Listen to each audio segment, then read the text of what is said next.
Si je devais établir un classement des endroits que j'ai préférés lors de mes voyages au Japon, celui où je vais vous emmener dans cette vidéo figurerait sans problème dans mon top 3. Et oui, une fois n'est pas coutume, aujourd'hui c'est une balade dans la montagne japonaise que je vous propose. Une balade qui nous conduira jusqu'à un temple avec une vue absolument superbe, alors surtout restez bien jusqu'au bout parce que ça en vaut la peine. Seulement, pour y arriver, il faudra gravir un escalier de 1000 marches de pierre.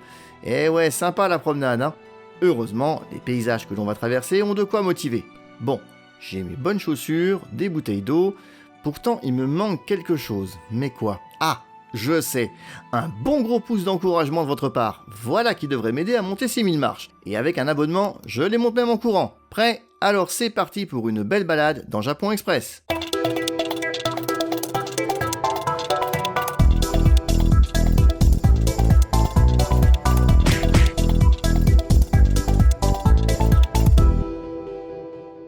Avant de démarrer l'ascension, laissez-moi juste planter le décor rapidement. Nous sommes ici dans le petit village de Yamadera, charmante bourgade de la préfecture de Yamagata. Pour les puristes, ça se situe dans la région du Tohoku, autrement dit la partie nord de Honshu, à une trentaine de kilomètres de Sendai. Le village se trouve dans la vallée de la rivière Tachiya, et on aperçoit au loin les premières cimes enneigées des Alpes japonaises.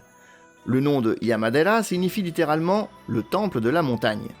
Vous vous en doutez, ce temple, dont le véritable nom est Rishaku, c'est notre destination. Et vu le moyen d'y accéder, il a été surnommé le Temple des 1000 marches. Tout un programme. Quant à la montagne en question, il s'agit du mont Hoju. Voilà, maintenant, vous savez tout, alors, en route. Waouh, ça commence bien. Allez, courage, ce n'est pas comme ça tout le long, il y a des étapes. Et la première se trouve juste au sommet de cette première volée de marche. Il s'agit du Konponchudo, autrement dit le bâtiment principal de ce sanctuaire. Il a plutôt l'air de nous souhaiter la bienvenue, vous trouvez pas? Bon, ne vous y fiez pas trop quand même, parce que c'est maintenant que les choses sérieuses commencent. Puisque nous voici dans la montagne proprement dite, et la véritable ascension démarre dans une magnifique forêt de conifères géants, entre autres. Je vous avais promis que les paysages seraient sympas, et vous voyez, je n'ai pas menti. En plus, il faut l'avouer, le temps est vraiment de la partie et avec ce soleil, ça donne des images magnifiques. Regardez-moi toutes ces statuettes taillées à même le roc qui parsèment la forêt aux abords du chemin et qui semblent veiller sur les visiteurs qui entreprennent l'ascension. Perso, j'adore ce passage. On se croirait presque dans un film de Miyazaki, non? Allez, d'une aire, on continue. Ah, voilà que l'escalier sort de la forêt et on aperçoit une construction en bois, là, voyez, juste entre les chênes rouges. Le temple, déjà? Mais non, là on n'est qu'à mi-parcours. Il s'agit de la porte principale du sanctuaire, très ouvragée comme c'est souvent le cas. On continue donc de grimper et on finit par arriver à une nouvelle étape.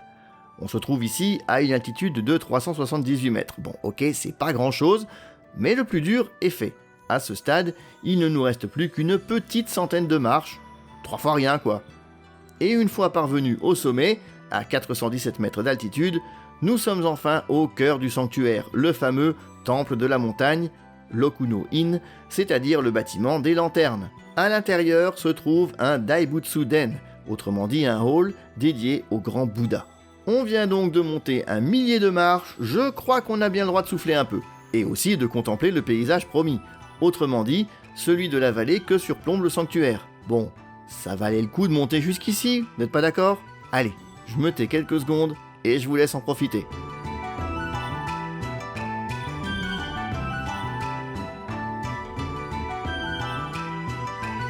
Et voilà, j'espère que cette petite promenade dans la montagne vous a plu, même si ce n'était qu'à travers ces vidéos que j'ai rapportées de mon dernier voyage en 2018. En tout cas, ça change un peu par rapport aux vidéos habituelles, donc surtout n'hésitez pas à me dire ce que vous en pensez en commentaire.